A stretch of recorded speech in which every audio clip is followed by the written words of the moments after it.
ഇടറി വീഴുവാൻ ഇടത്തരല്ലേ നീ യേശുനായക. ഇടവിടാതെ ഞാൻ നല്ലിടയനോട്. ഗുഡ് മോർണിംഗ് പ്രിയപ്പെട്ടവരെ. മത്തായി സുവിശേഷത്തില് കർത്താവ് കടന്നുപോയ 3 തരം പരീക്ഷകളെ കുറിച്ച് 4-ാം അധ്യായത്തിന്റെ 1 മുതൽ 15 വരെ നമ്മൾ വായിച്ചെടുക്കുന്നുണ്ട്. ഇതൊരു പാരബിളോ ഫിഗറേറ്റീവോ സിംബോളിക് ആയിട്ടുള്ളതോ ആകാതെ സ്ട്രെയിറ്റ് ഫോർവേഡ് ആയിട്ട് 2025 ജീവിക്കുന്ന നമുക്കും അപ്ഡേറ്റഡ് ഇൻഫർമേഷൻസ് തരുന്ന ഒരു വചനഭാഗമാണ്. As simple as it is നമുക്ക് പറഞ്ഞു തരികയാണ്, വീഴാതിരിക്കാൻ നിങ്ങളും ജാഗ്രതയുള്ളവരായിരിക്കുവിൻ. ഒന്നാമത്തെ പാഠം, ഒരാളെ ടെംപ്റ്റഡ് ആക്കാനായിട്ട് ഏറ്റവും കൂടുതൽ പരീക്ഷകൻ ശ്രമിക്കുന്നത് അവൻ ടെംപ്റ്റബിൾ ആകേണ്ട സിറ്റുവേഷൻ ഏതെന്ന് നോക്കിയിരുന്നിട്ട് അവിടെയായിരിക്കും ടെംപ്റ്റേഷൻ കൊണ്ടുവരിക. ഈ കല്ല് അപ്പമാകാൻ കൽപ്പിക്കുക. ഒന്നാമത് സാത്താൻ ചെയ്യുന്നത് ഒരു ഡൗട്ട് മനസ്സിലിട്ട് തരിക.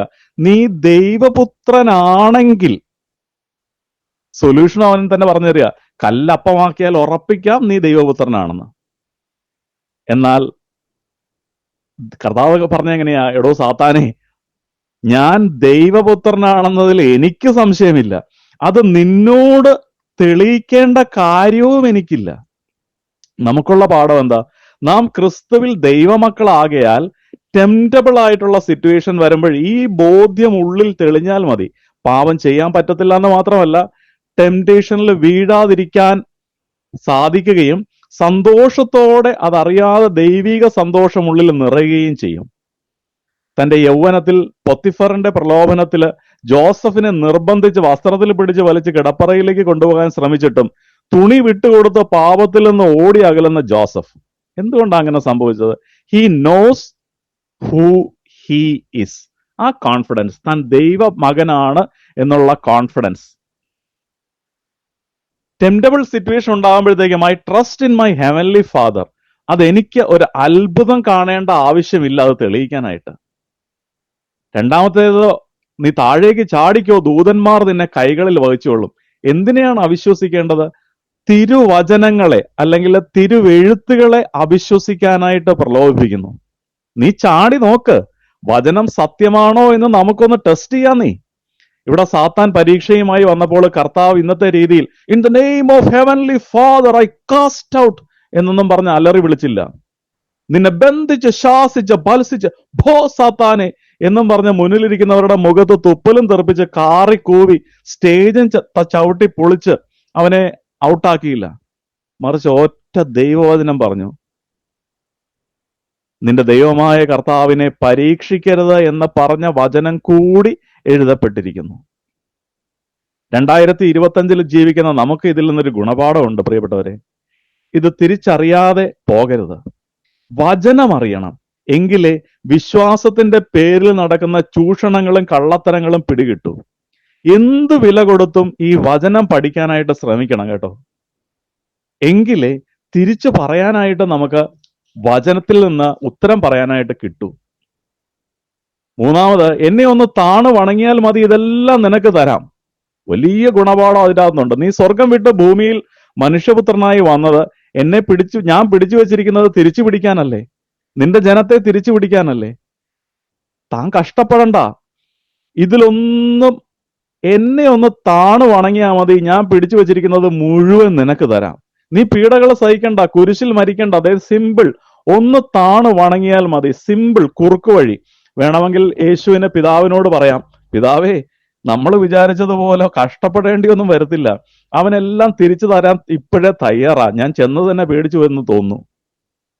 പ്രിയരെ, ഇന്നും ഇവൻ പല കുറുക്കു വഴികളുമായിട്ട് നമ്മുടെ മുമ്പിൽ 2025 വരും. ഒരു കുല പൂവമ്പഴം കൊടുത്താൽ മതി, അസാധ്യ കാര്യങ്ങൾ വരെ സാധിക്കും. രാവിലെ ഒരു പച്ചത്തിരി, ഉച്ചയ്ക്ക് ഒരു നീലത്തിരി, രാത്രി മഞ്ഞത്തിരി കത്തിച്ചാൽ മതി, ഉടനടി പ്രതിഫലം. തങ്കിയിലെ തങ്കപ്പന് ഒരു തങ്ക അങ്കി ഇട്ട് കഴിഞ്ഞാൽ, ഒരു പിടിയരിയും കൊടുത്തു കഴിഞ്ഞാൽ എന്ത് കാര്യവും നടക്കും. മുത്തിക്ക് നോട്ടുമാല, ഗീവർഗീസിന് പൂവൻകുഴ, ഇതൊക്കെ നിസ്സാരം. ഒന്ന് പരീക്ഷിച്ച് നോക്കളിയാ. ഇന്നത്തെ അവന്റെ പുതിയ വേർഷനുമായിട്ട് അവൻ ഇറങ്ങിയിട്ടുണ്ട് കേട്ടോ. പിന്നെ ഏറ്റവും ലേറ്റസ്റ്റ് ആയിട്ടുള്ള വേറൊന്നുണ്ട്. ഇന്ന് ജനങ്ങളെ വിളിച്ച് പ്രാർത്ഥിപ്പിക്കാനായിട്ട് കുറെ പ്രവാചകന്മാർ ഇറങ്ങിയിട്ടുണ്ട്. ഇവരെ പാസ്റ്ററെന്നോ പ്രവാചകനെന്നോ ചില ധ്യാന ഗുരുക്കളെന്നോ ഒക്കെ പേര് പറഞ്ഞിട്ട് ഇവരെ തേടി ആൾക്കാരുടെ ഒരു ദൈവിക പരിവേഷം, ഒരു ആൾ ദൈവത്തിന്റെ പരിവേഷം കൊടുത്ത് ഇവരുടെ അടുത്തേക്ക് ഓടുക പ്രവചനം കേൾക്കാനായിട്ട്. എന്തുട്ടാ പ്രവചനം? വലിയൊരു വീട് വെക്കുന്നതായിട്ട് കാണുന്നു, തണുപ്പുള്ള രാജ്യത്ത് താമസിക്കുന്നതായിട്ട് കാണുന്നു. അപ്പോഴേ ഓർത്തോണം കള്ളനാണെന്ന്. നമുക്ക് കാര്യം നടക്കണം. വിജയകരമായ ക്രിസ്തീയ ജീവിതത്തിന് ആത്മീയതയ്ക്ക് ഏറ്റവും ആവശ്യം വചനത്തിലുള്ള അറിവാണ്, അതിലുള്ള ഉറപ്പാണ്.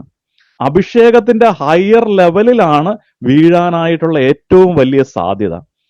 അതുകൊണ്ട് അഭിഷേകം ഉള്ളത് കൊണ്ട് മാത്രം തെറ്റിപ്പോകാതിരിക്കണമെന്ന് നിർബന്ധമില്ല. അഭിഷേകം വേണ്ടെന്ന് ഞാൻ പറഞ്ഞില്ല. പ്രാർത്ഥന ഇല്ലാത്തത് കൊണ്ട് ആളുകൾ നശിച്ചു പോകുന്നു എന്ന് വചനത്തിലില്ല. പ്രാർത്ഥന വേണ്ട എന്ന് ഞാൻ പറയത്തില്ല. ഉപവാസം ഇല്ലാത്തത് കൊണ്ട് ഉപവാസം വേണ്ട എന്ന് ഞാൻ പറയുന്നില്ല. അല്ലെങ്കിൽ ഉപവസിച്ചില്ല എങ്കിൽ തെറ്റിപ്പോകും എന്നുള്ളത് കൊണ്ട് ഉപവസിക്കണമെന്ന്, ഉപവാസം ഇല്ലാത്തത് കൊണ്ടാണ് തെറ്റിപ്പോകുന്നതെന്നും പറയുന്നവരോട് ഞാൻ പറയും, അതല്ല കാര്യം. പിന്നെ എന്താ ജനത്തിന് ഈ പ്രലോഭനം ആണെന്ന് പോലും തിരിച്ചറിയാൻ പറ്റാതെ ഈയമ്പാറ്റകളെ പോലെ ചിലരൊരുക്കുന്ന കെണികളിൽ ചെന്ന് വീണു പോകുന്നത്? ഉത്തരം ഹോസിയ പ്രവചനത്തിലെ 5-ാം അധ്യായത്തിന്റെ 6-ാം വാക്യത്തിൽ കിടക്കുന്നു. അജ്ഞത നിമിത്തം എന്റെ ജനം നശിക്കുന്നു. ഹോസിയ പ്രവചനം 5-ാം അധ്യായത്തിന്റെ 4-ാം വാക്യത്തില്, പുരോഹിത നിനക്കെതിരെയാണ് ഈ ആരോപണം, പട്ടാപ്പകൽ നീ കാലിടറി വീഴും, പ്രവാചകൻ രാത്രി നിന്നോടൊപ്പം അവനും കാലിടറി വീഴും. എന്താ കാര്യം? അജ്ഞത നിമിത്തം എന്റെ ജനം നശിക്കുന്നു. എന്റെ ജനത്തിന്റെ പാപം കൊണ്ട് അവർ ഉപജീവനം കഴിക്കുന്നു. കാരണം എന്താ? അജ്ഞത നിമിത്തം. എന്തിനെ കുറിച്ചുള്ള അജ്ഞതയാ പ്രിയപ്പെട്ടവരെ? കമ്പ്യൂട്ടർ സയൻസ് അറിയാത്തത് കൊണ്ടാണോ? ഹിസ്റ്ററി അറിയാത്തത് കൊണ്ടാണോ? ഇന്നത്തെ പൊളിറ്റിക്സ് അറിയാത്തത് കൊണ്ടാണോ? അല്ല, ദൈവവചനത്തെക്കുറിച്ചുള്ള അജ്ഞത, പരിജ്ഞാനം ഇല്ലാത്തത്, ദൈവവചനത്തെക്കുറിച്ച് അറിവില്ലാത്തത് കൊണ്ട് ദൈവമക്കൾ നശിക്കുന്നു. അവരെ കബളിപ്പിക്കാനായിട്ട് ചുറ്റും ആൾക്കാരിരിക്കുക, അവരെ പറ്റിക്കുന്നു, പല കഥകളും ഐതിഹ്യങ്ങളും പറഞ്ഞ് അവരെ വഞ്ചിക്കുന്നു. യോഹന്നാന്റെ സുവിശേഷം 14:26 പരിശുദ്ധാത്മാവ് വന്നു കഴിയുമ്പോൾ എല്ലാ കാര്യങ്ങളും നിങ്ങളെ പഠിപ്പിക്കും. അതിന് ഈ പരിശുദ്ധാത്മാവിനെ ഒന്ന് ശ്രവിക്കാനായിട്ട് നമുക്ക് സമയം വേണ്ടേ? ഒറ്റ ചിന്ത പറഞ്ഞ് അവസാനിപ്പിക്കാം. Understanding the word of God in true sense is the only way for glorious Christian life. ഒരു വിജയകരമായ ക്രിസ്തീയ ജീവിതം നയിക്കാനായിട്ടുള്ള ഏറ്റവും പ്രധാനപ്പെട്ട മാർഗം എന്ന് പറഞ്ഞാൽ കർത്താവിന്റെ വചനത്തെക്കുറിച്ച് അറിവും ബോധ്യവും ബോധവും ഉള്ളവനായിരിക്കുക എന്നുള്ളതാണ്. കർത്താവ് തന്റെ പരീക്ഷകനെ നേരിട്ടത് അന്യഭാഷ പറഞ്ഞിട്ടോ, സ്റ്റേജ് ചവിട്ടിപ്പൊളിച്ചിട്ടോ, ഭത്സിച്ചിട്ടോ, ഭോ സാത്താനെ എന്ന് ഉച്ചത്തിൽ പറഞ്ഞിട്ടോ ഒന്നുമല്ല. പിന്നെ എങ്ങനെയാ ജയിച്ചത്? ദൈവവചനം പറഞ്ഞിട്ട്. സോ ദൈവവചനം, ആത്മാവിന്റെ വാളാകുന്ന ദൈവവചനം എടുക്കുക എന്നുള്ളതാണ് നമുക്ക് കരണീയമായിട്ടുള്ള ആദ്യത്തെ സ്റ്റെപ്പ്. അത് കഴിഞ്ഞിട്ടാണ് അഭിഷേകവും ഉപവാസവും പ്രാർത്ഥനയും എല്ലാം വേണ്ടത്. ദൈവവചനം ആദ്യം എടുക്കണം.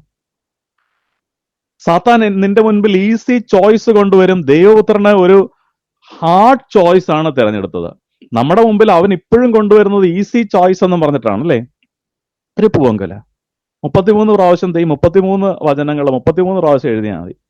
ഒരു അമ്പ് നേർച്ച, ഒരു ചൂല്, ഒരു നോട്ടുമാല, ഒരു ഉടമ്പടി, ഒരു പൂവങ്കോഴി, ഇതൊക്കെ അവന്റെ ന്യൂജൻ പ്രലോഭനങ്ങളാണ്.